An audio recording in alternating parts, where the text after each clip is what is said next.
So back a while ago, I ranked a good chunk of the Codename Kids Next Door villains in terms of how messed up they are. Because when you dedicate your life to making random kids miserable to the point of enslaving and even killing them for personal gain, something is definitely wrong with you. But while making this video, it seriously dawned on me how absolutely terrible this world must be to live in, like Jesus. I even admitted to certain parts near the ending, but I really think this deserves a full deep dive in how much of a nightmare this world actually is. At first, what seems like an over-the-top children's dream of a world of awesome super spy action filled with friends and cool vehicles, weapons, and action is actually a brutal dystopia where literal children are forced to fight for survival against a broken system being targeted by forces that actively want to repress and destroy them just for existing. When you move past the cheese and comedy, it's a horrible world to live in and I would never even want to visit. So take the perspective of just being an average guy growing up in this world, and I'm gonna prove how this world absolutely sucks to live in. So join me on this ride through the ironically nightmares childhood fantasy come to life. Also, I would love to make this a series going forward, so please tell me you want to see more. I can do this to so many other shows. I have plenty of ideas. So imagine this. You're born in what seemingly is the normal modern world, and luckily, you find yourself born in a well-off suburban family in the United States. With caring parents, it seems like your life will be relatively simple and easy, but you'll see the gauntlet is only just the beginning. Now, as a baby, you're relatively trouble-free, as people won't bother you or think of you as a big deal. Unless you are a prophesized dodgeball champion, then a wizard will literally nuke a city trying to kill you. Yes, really. The real problem happens when you become about 5. Then you're thrusted into the system. While people might not want to exterminate you, they have no problem taking advantage of you. From things to stealing your lunch money to older kids beating you up at dodgeball, or even worse, stealing your class rabbit you love to kill and consume it, as without it, you and your fellow classmates are left to suffer and die. That's so messed up and even worse coming from a fellow kid. At this point, you have no way to defend yourself and get walked all over by other kids because they're bigger and have no moral quandaries of doing so. While something like this happens in real life on kid bullying, you rarely would see some older kids treat much younger kids this way when they're at kindergarten. But that's completely scratching the surface, as the real hardships come when a kid turns about 8 or so. Here, there's no mercy. You are considered a nuisance and an enemy. You thought the bullying was bad? Please, because your very life is in danger constantly. You'll learn that you're in a world ruled by and for adults and adults only. It's their world and you're living in it. And you might say, well, that's just like real life. Yeah, no, in this world, you are actively hunted and hurt literally for being a kid. As a kid, you're considered a nuisance, an annoyance, a being that hasn't matured enough to be accepted or deserve respect or protection in this world. Seemingly, any actual justice system in this world will not support you or any crimes committed against you unless they align with their own interest. In the few shots we've seen of the justice system in Congress, the government doesn't care for kids and actively delights in making them miserable, with active prospects of much needed child safety laughed at and actively ignored. I'm not kidding, the government directly says it. We're trying to make some fun laws that make life miserable for kids, not laws that protect them. Who cares about safety? I just like watching those miserable kids run around like monkeys with their butts on fire. Safety schmafety. Just keep the brats out of our hair, would you? In our world, harming a child is considered an unforgivable offense. In this world, it's encouraged. In their eyes, the only kid worth protecting is an innocent kid. A kid who did nothing wrong and was a perfect child. This is seen a lot with the delightful children from down the lane, technically the main villains of the series. A hive mind of children forced to become the perfect idealized version of a kid. One that is quiet, untroublesome, pleasant, and most importantly, obedient. This delightfulization seeks to remove any sense of a child's meaning of self, any sense of identity or freedom, both personal or physical. To the eyes of an adult, the perfect child is one who is seen and not heard, only speaks when spoken to, and only has any sense of worth once they become an adult. and becoming an adult is the only thing a child should hope to achieve. From the start, it's already made clear to children that they should not have any sense of free will or identity, and especially never disobey or misbehave. A lot of the roots of child animosity of this world seem to come from the idea of children as a nuisance and annoyance and must be silenced.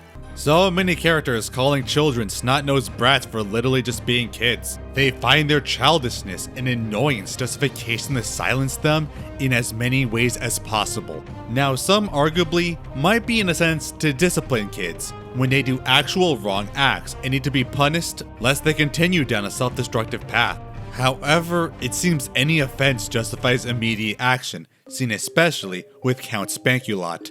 The Count oversees children and punishes them for any wrongdoing, to the major to the minor, physically beating them painfully with harsh spanking.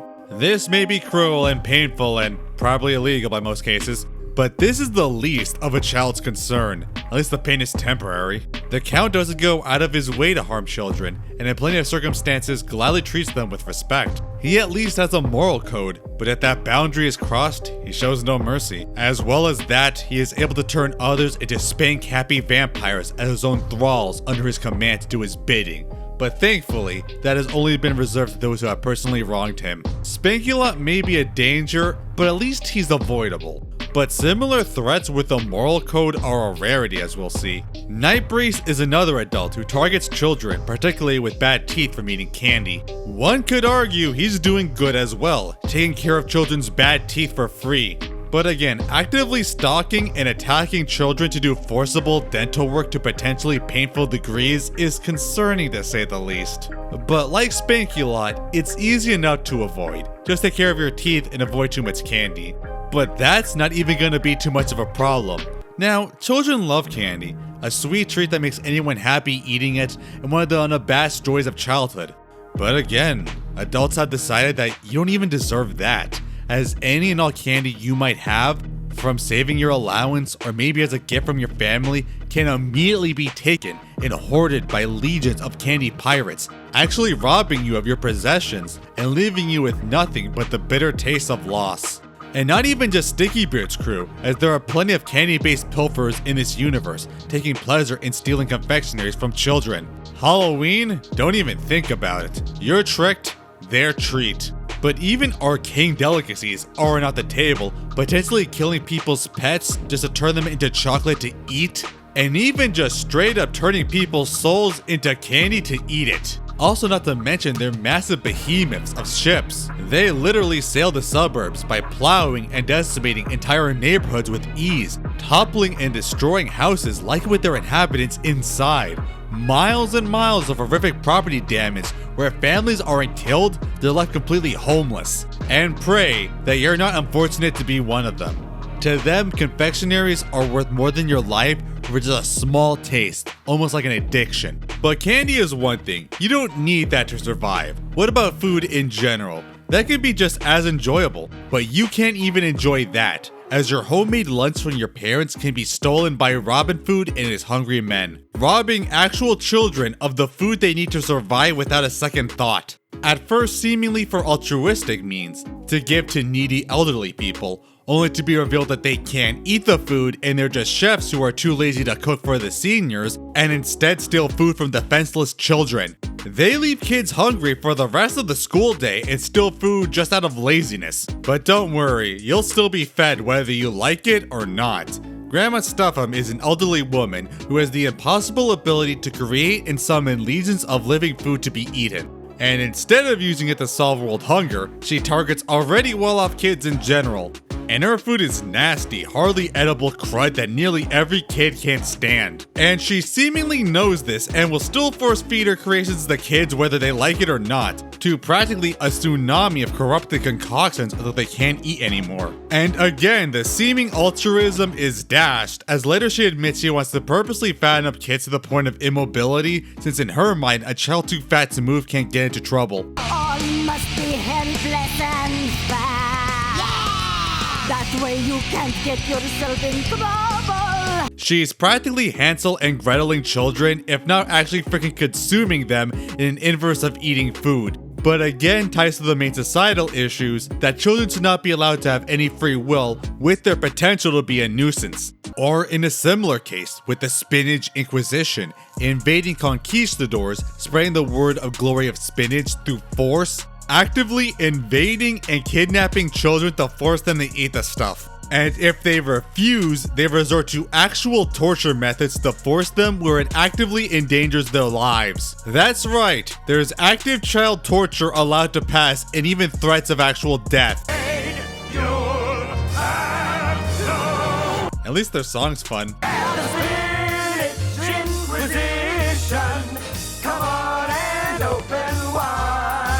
And again, any altruism is gone as they admit that they don't even like spinach themselves and are forcing it to children so they won't have to eat it. Again, children are completely expendable in this universe and seen as pawns. And then there's this guy who wants to make the perfect snow cone. Actually, there's really nothing wrong with him, that's pretty awesome, he's chill. But there's also the ice cream man, who apparently decided that children don't even deserve to have ice cream, and it's a luxury reserved only for adults. Yes, they kill off a massive source of revenue just out of pure spite. So if your food is gonna get stolen or get fed something you clearly don't want, you can still just buy your own food. Yeah, you'd think that, but that decision will be your last. And you have a chance to fall into the hands of Chester, one of the biggest, most psychotic, unhinged monsters in this show. He made his own restaurant with the explicit purpose of capturing lone children to make it to his burgers to feed to hungry sharks in exchange for gold. That's right, this man murders children. His entire scheme is to capture children to kill them for money. That is completely insane. Child murderers are just a thing in this kids show universe, and unlike other villains who have a vendetta, he only does this for the money. To him, the only thing children have that has worth is the very flesh of their body to be sold for consumption. This is how far the depravity of adults fall in this world. But you're a fool to think this is the only such occasion. Miss Goodwall seems like an innocent old lady, with random inexplicable animal features, not the first or last time, but she is far more nefarious than she seems, as she runs a children's zoo. No, not a simple petting zoo that might be fun, but an actual zoo for children, where children are tranked, kidnapped, caged, tagged, and put up for exhibition.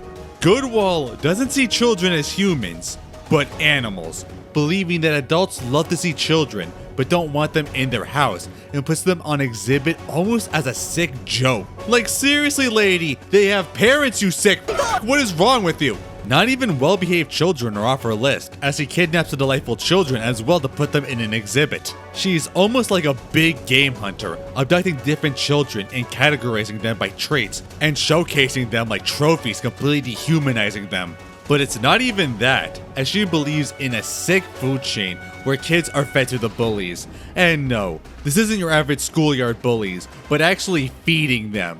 Yes, these bullies are cannibals that will devour and consume other children. Like, again, this world is so messed up that there are just cannibal children and adults are excited to feed other children to them. Imagine being an innocent kid who did nothing wrong, just trying to survive this messed up world, as you get stolen from your house and your loving parents and put behind a cage to be laughed at by other adults, treated as subhuman, and then ultimately fed to a cannibal. It's truly a horrific world, but that's not even the end of the horrors. Bullies are a constant threat that can be legitimately unhuman. You have your normal school-based bullies, roughhousing jerks any kid will have to deal with. But then there's the Six Gum Gang, a small group of organized criminals acting like a crew of banditos from the Old West. Also, there's only 5 of them. They act just like bandits, with their first appearance hired by the delightful children to steal all the kids' homework, and they succeeded. And abuse their power as wardens, holding innocents hostage in permanent detention in prison. They even stole from kindergartners and gave them wedgies. Harsh. Also, they seemed really happy to see a naked baby dancing. I don't know, that's really weird. There's also Ernest and the older bullies, which partake in actual criminal activities like kidnapping adults to drive them insane for bullfights, and stealing and breaking kids' stuff for fun. But bullies aren't just a bunch of jerks. They're an actual field of study known for having multiple biological cases. We've already seen the cannibalistic bullies, but there are bullies that can't even be counted as humans. There are actual bully monsters, massive subhuman behemoths with actively feral minds, with no other goal than to tease, abuse, and hurt others. These bullies are treated akin to monsters, locked behind cages as threat to everyone, studied and prodded like animals. If we can only figure out what makes the bully tick, then weaker kids might have a chance in this world. Even the massive Wedgiesaurus Rex, a massive 15-foot behemoth that can't even be considered human. These things exist in this world and are almost predators to children, some even being actual predators like before. You live in a world with these abominations, be very afraid. But that's the least of your worries at school. School should be a good thing, a way for children to get an education in a safe space with professionals they can trust. But that's far from the truth. First off, free education? More like re-education. According to number 1 in Operation Archive, school was deliberately made by the adults to brainwash children to forget their actual past with their own propaganda and to place mind-altering trackers to keep children in line. Seems super messed up, but granted Operation Archive is semi-canon at best, literally just a parody of the Animatrix replacing Machine Uprising with Adult Uprising, and gets completely contradicted by Operation Zero, but hey. But the main threat comes from the school board itself. Like, okay, you thought the assault, theft, and incarceration was bad? How about goddamn indentured servitude?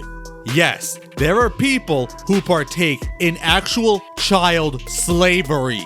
And more disturbingly, it can come from the very people that the system and parents trust to put in care of their children. Other villains partake in such evil actions, such as the Cheese Shogun, who abducts children and adults and forces them to work in the cheese mines, and the delightful children to mine for chicken nuggets. Then again, that one might have been a dream.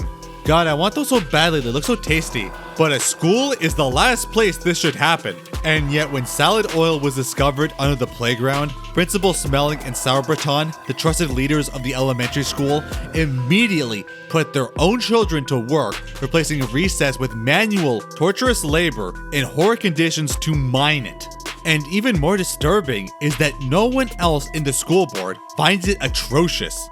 If anything, they encourage it and find it a good use for their students. In this world, schools gladly use child slave labor for their own gain and are completely allowed to do so by the government. Because in their mind, if a child is not exterminated or neutralized, they're best used exploited. And even that complete monster, Chester, gladly resorted to mind control to force his summer camp children to manual labor just to line his pockets more. And that's not even mentioning child haters in general, those who have no real motivation than just pure hatred of children and dedicate their lives to eliminating them or making them miserable.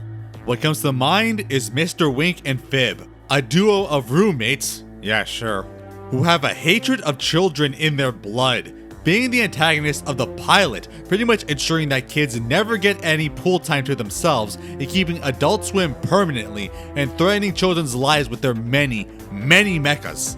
Even seeking to destroy playgrounds for no reason than just to make children unhappy. Or Mr. Boss, a wealthy CEO who still can't be bothered to pay for his kids' barbers, is so determined to increase his workers' output, he figured they would work more if they didn't have to go back to their families, and actually planned to send all his workers' children to space where they'd no doubt die. Yes, this guy legitimately tried to kill all his workers' children for no reason than work efficiency. Plus, it's not even just adults who have a disdain against children, but there's also the teenagers. An older faction that have their own arsenal and vendetta against children, similarly torturing them like the adults do, for no reason do they think that kids are annoying. Ironically, in real life, adults have much more of a problem with teenagers than kids. But here, if anything, adults work with teenagers and still go out and torture children. I wondered why, but then I realized, teenagers will fight back if they're being oppressed, but for the most part, kids can't. You can do any horrible thing to them and they can't do anything about it, being the perfect target to abuse power with. It's a massive power trip to feed a massive ego. Even robots designed to prioritize child safety to impossible levels realize that adults existing are a threat to children, and it's valid. The last remaining threat to child safety is Adults. And even children themselves aren't above this. We've already covered the bullies, but that's not all. Elected kid officials have some actual power, at least in schools, and can change policies from the looks of it. Maybe even do something about the child labor. But no, not even they are above corruption, like President Jimmy, promising to help out his fellow students. To be revealed that he's working with Father and abuses his power to hell and back for his own personal gain, becoming a ruthless villain in his own right. Or Mr. Fizz, another ruthless adult, leads the soda control board, which bans soda for children under 13, forcing them to drink in secret, being a direct callback to Prohibition. And Fizz has an immense hatred of children, to the point that he compresses children into soda bottles until they grow up, literally forcing their small bodies in tight airlock spaces for potentially years with no air, food, water. This man is absolutely vile, and shines how much unjustified hatred adults in this show have for children. But even beyond just adults, plenty of aspects of this world are dangerous. There's monsters. Not just the horrific bully abominations, but real monsters. Neckties being strangling snakes born from a xenomorph-like queen, brainwashing their victims, abominable snowsuits in closet dimensions, massive mutant lice queens, carnivorous great white asparagus, kaiju rainbow monkeys, mind-controlling mustaches, vicious weredogs, licorice zombies, Frankenstein doll behemoths, living ice cream creatures, vengeful hamster ghosts that will drag you to hell. Nothing is off the table. And there's the biggest threats of all. Threats not only to you, but to the entire world. In a world of supervillains, the entire planet's existence is in danger multiple times, whether or not you're a child. Parallel worlds invading and taking over. A maniac with a powerful shrink ray threatening to shrink the entire planet to make cosmic mini-golf, no doubt destroying the entire world. A ray that turns anyone into an infant, threatening to engulf the world, destroying all of humanity in an instant. A madwoman from the future forcibly turns everyone on Earth into her idea of a perfected woman by her hatred of the male sex, ultimately dooming the human race by her own prejudice. Or worst of all, Grandfather. Practically a dark god who's physically indestructible and seeks to turn all of humanity to his zombie slaves as he warps the world to his own liking. Jesus. So yes, if you grew up in this world, you are no longer considered a person. Society seeks to silence you and your own personal identity. You are worse than nothing and considered a pest that should be destroyed, suppressed, imprisoned, or at the very least exploited. No laws protect you, you have no rights of your own, and very few authority figures will help you, as many seek your oppression, if not your active extermination. And they know you can do nothing about it and laugh at it. A corrupted system where those on top make sure they get all the power and you're a threat just for annoying them. That's how little you're worth. You're treated as less than human. Your life through the next few years will be absolute hell if you even get to live that long. And there is no one to help you. Well, not quite. You have one thing that will help you. Eddie's Problem Fixers. But if you don't have a quarter, you have the Kids Next Door. A global organization comprised of kids around the world made to help any kid in need wherever they are. They will do everything they can to help any kid as best of their abilities for no cost. The K&D are comprised of thousands of field agents, operatives, and scientists, using their incredible 2x4 technology and training to be able to go toe-to-toe with the most horrible supervillains and monstrous threats, trying to ensure that every kid has the chance to get a happy childhood. Say you feel the call to action, fighting against the injustice you live every day of your life and get the means to do so. You can join the organization, and once you get training and graduated, you're well on your way to being an operative. Now, you get the resources, able to take the fight to the adults and help out other kids in your position, finally having what feels like actual freedom for the first time in your life. You're not just a punching bag, you're fighting back. And yeah, you get to go on fun missions and make new friends. And it might even feel like a found family of other kids forged in battle. But it's not all perfect. One of the most obvious is that you are no longer a nuisance. You're an active threat to the adults who control this world, and they will target you and not hold back. This goes to much more murderous intent than before, with plenty of villains going after you with their bare hands, such as Father actively flinging fire to burn you alive. Or even worse, using live ammunition and even making sure you're no longer considered a human, transmuting you to an animal. If you thought you were targeted before, you won't believe what happens after. There is a chance after a mission that you won't come back home to your parents. But honestly, compared to before, your life is in danger either way. Might as well go out fighting. But even the organization itself could be a threat. For one, the organization has done some dubious practices, sometimes done by an agent's incompetence. But after Operation Zero, a K&D splinter cell was rumored to exist, being a subset of the organization, extremists, seeking the extermination of all adults. Now, it should be made clear that the K&D do not seek the extermination of adults, nor go out of their way to harm them. They fight adult tyranny, not adults in general. After all, these kids have loving parents of their own. They don't want to harm innocents. They don't trust adults in case of betrayal, but they won't hurt them unprompted. Which makes the Splinter Cell more dangerous as they want to invoke genocide in an ultimate case of preemptive destruction. However, the Splinter Cell was revealed to be a cover for the Galactic K&D, revealing the organization is an interplanetary effort of adolescents of multiple species fighting against tyranny. I'm just now noticing this must mean this whole thing is a damn universal constant, which is scary. However, the truth was revealed that the GKND are the true Splinter Cell. Holy And do plan the genocide of all adults in the universe, even innocents. The rebels became the bigger villain after all. But the biggest problem is something they have no control over. Your time as an operative is limited in a literal way. Your time as a K&D operative is if you're a kid. Once you turn 13, you're not a kid anymore, and you get decommissioned. But not just leaving the organization, as your knowledge is too valuable to fall in the wrong hands. With their incredible technology, the organization has the ability to memory wipe an individual, removing any and all memories of being in the organization. Can you imagine potentially joining the organization at age 8? You have 5 years. 5 years of missions, fun, unbeatable, and deep friendships forged through trust and hardship of battles. Friends you trust with your life and are practically family. All of those memories are gone in an instant. What is a person if not their memories?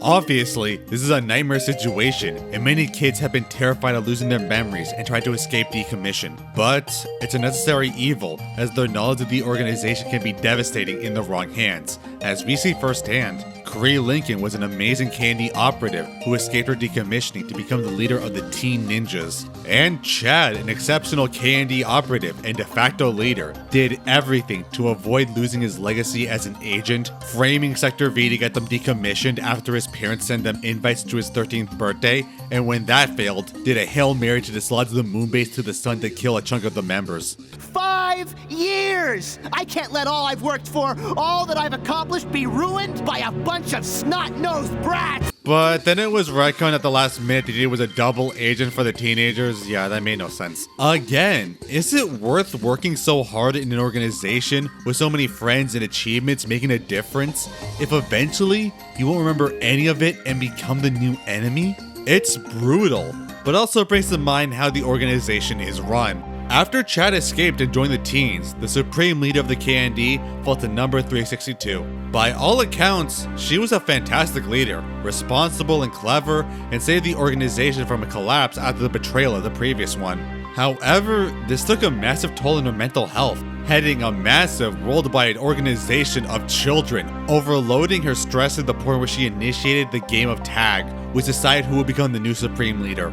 And no other operative wants the position, as they can handle the responsibility and do everything they can to avoid being it. And that's the kicker of this. These are children.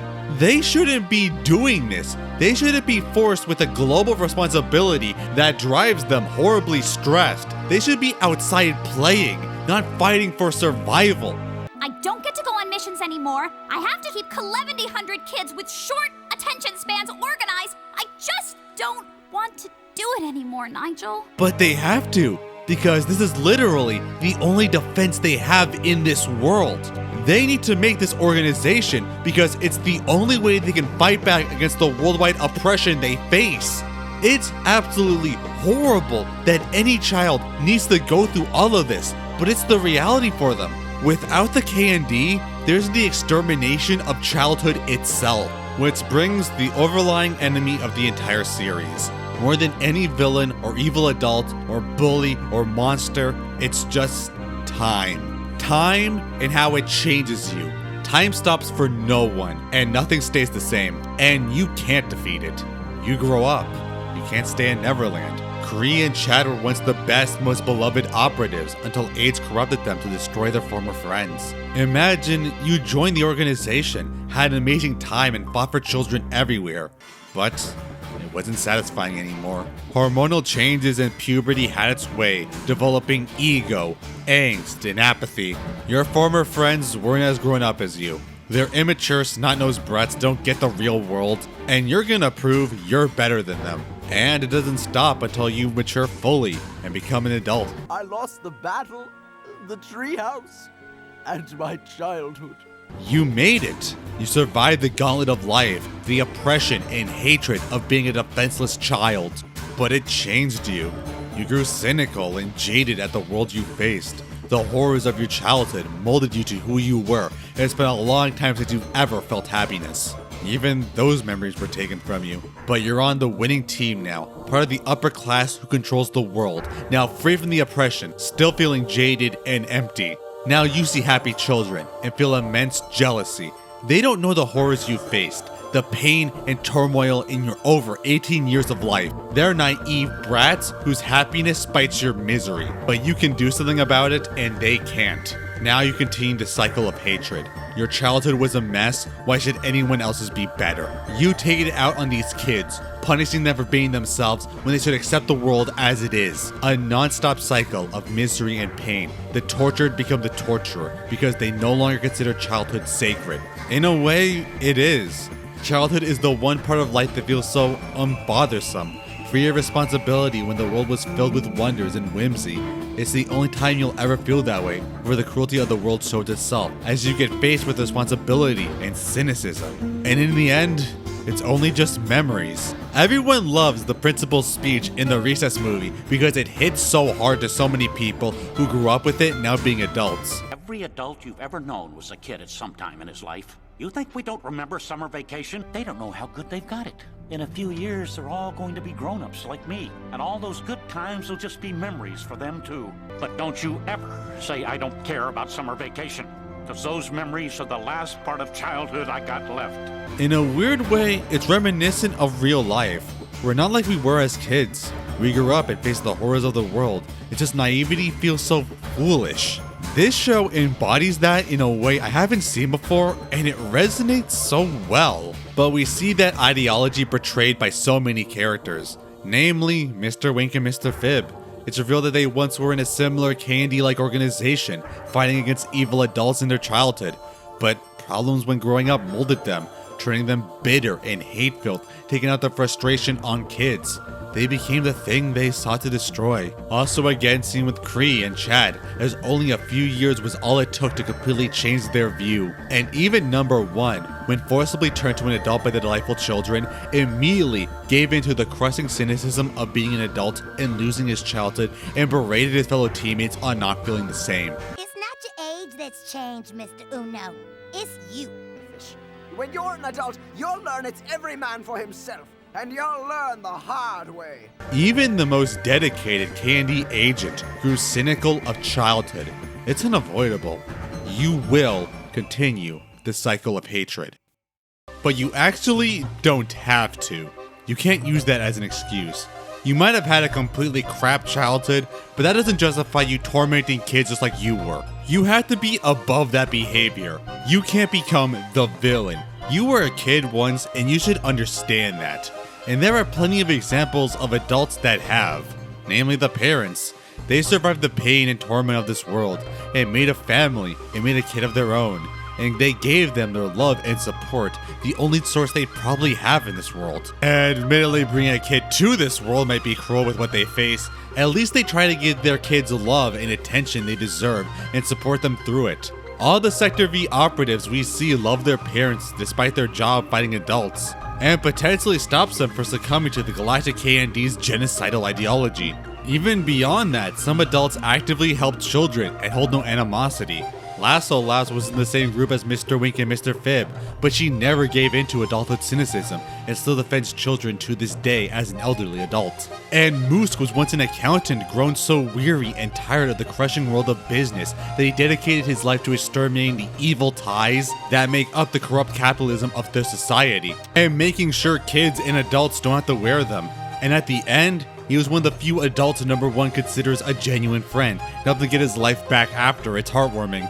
You and your friends are young. If Moosk can save you from horrible tie, then Moosk has done good. Who apparently reappeared in a comic continuation. It's awesome. Even Mr. Boss, one of the biggest villains of this show who has tried to kill his workers' children, admits to deeply loving his own children, but has unreasonable animosity and hatred of everyone else's. So no, just being an adult is not an excuse. Maybe you can motivate your pain to helping kids and making sure that they don't have to go through the same pain you did. You can make a difference. You can be better than those who hurt you. Maybe even make a family of your own and your own kid. And make sure they always have someone they can depend on in this cruel world. And if enough people act like you do, there can be a difference. There doesn't need to be an age war.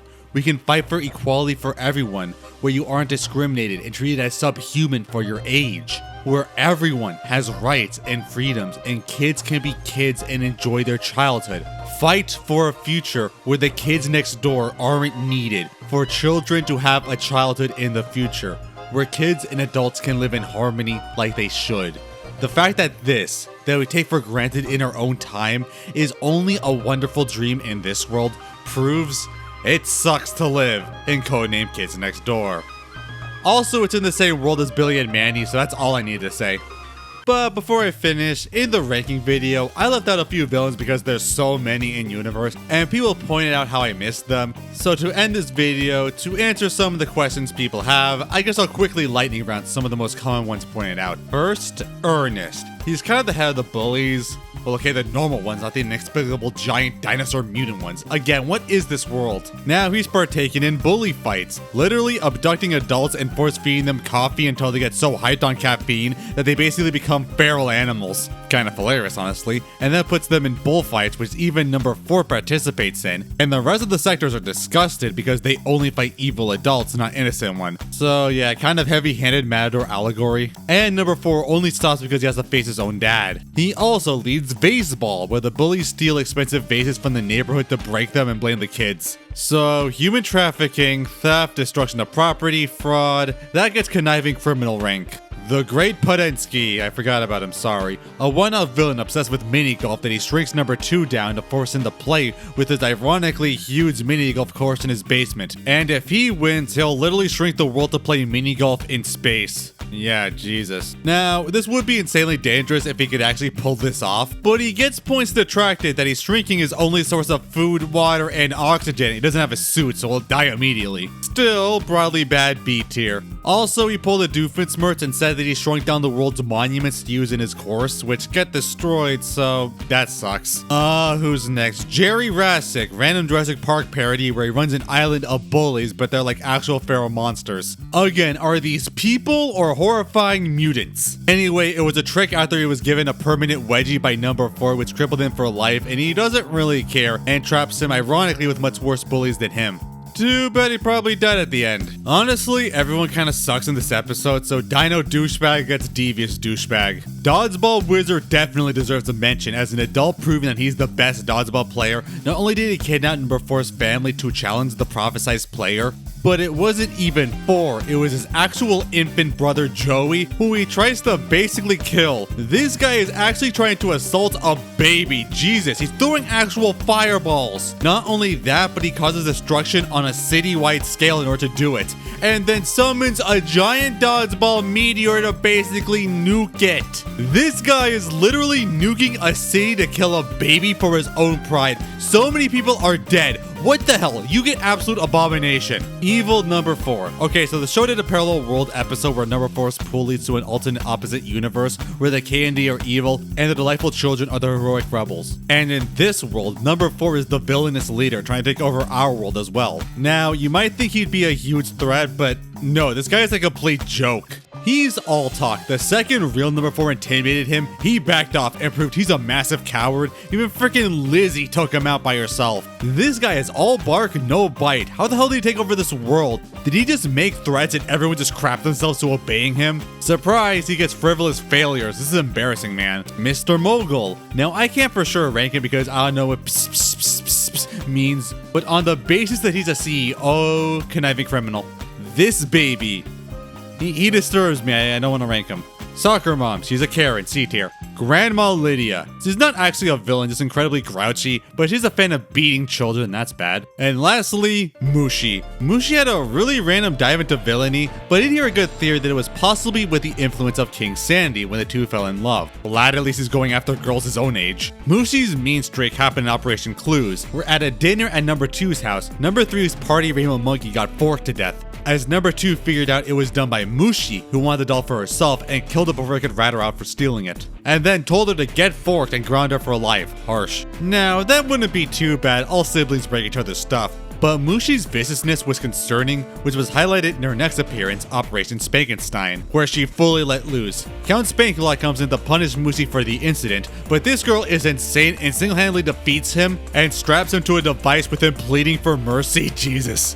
As she somehow made a device to steal his power, stripping the corpse of the monkey to life as Spankenstein's monster to get revenge on number 2 for exposing her. And it does create some carnage until he's able to reach to it and turn it good just before it was brutally killed. And when he goes to confront Mushi, she straight up goes on the assault, trying to impale him with crayon knives, and is only defeated when Spankulot got his powers back, which I don't think anyone would say isn't deserved. And I love how after Spankulot just hangs out with the families and gets along really well with his grandma. Pretty hilarious. Again, Spankulot is much more reasonable than other villains. He doesn't have a problem with kids, just bad ones. However, after, Mushi runs away from her family after a double eternal grounding and escapes with King Sandy, but never really has an appearance of importance again. Now, she is kind of hard to rank, but for all the stuff she did in Spankenstein, she has to get B ranked. This kid's gonna be a supervillain when she grows up.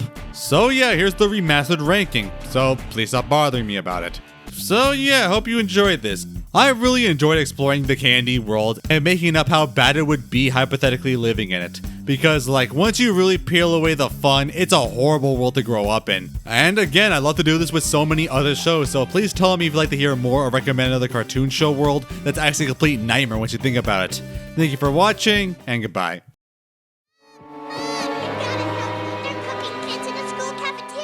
Listen, kids, you're 8 and 10 years old now. I can't be fighting all your battles for you. You march right back to that school, look them straight in the eye, and say, "Don't eat me."